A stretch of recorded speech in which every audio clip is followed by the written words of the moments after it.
I don't exactly know what else I could possibly be doing besides making jewelry. I did a lot of sculptural work, and I've been really interested in dealing with the figure, dealing with ancient tools and some aquatic forms. And my shapes have always somehow been with me, and and they always sort of speak back to those original forms that I used to spend time researching. Now the work comes so naturally to me that I almost don't have to think about it. I mean, I sit down, I draw, and the ideas and the forms just sort of pour out of me. So I moved back to Baltimore after completing my undergraduate degree at Parsons School of Design, and I was attending Towson University when I started taking classes at the Maryland Institute College of Art. At that time, there was only one continuing studies class and one day school class, and I was mostly interested in studying with Sherry Mendelson, who was the teacher at that point.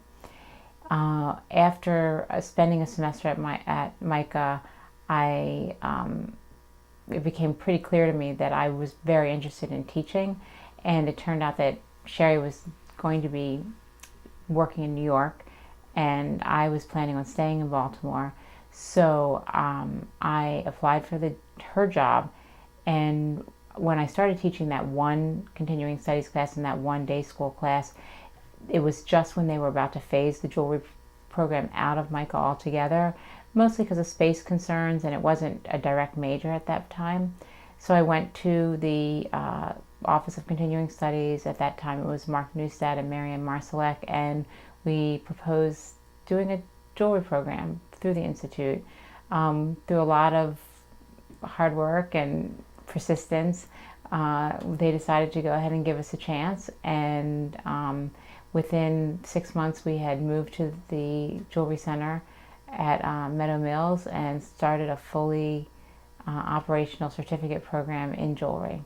The Broken Heart series is a series that I started and completed directly after my father passed away, which was also after I was married. And life happens the way it does.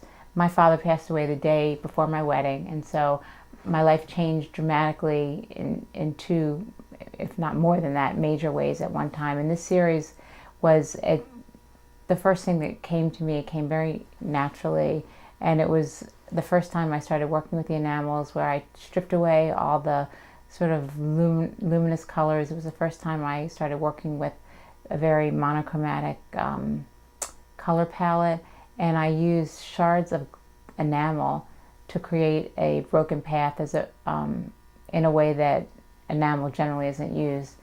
And every time I sell a piece, I'm a little sad.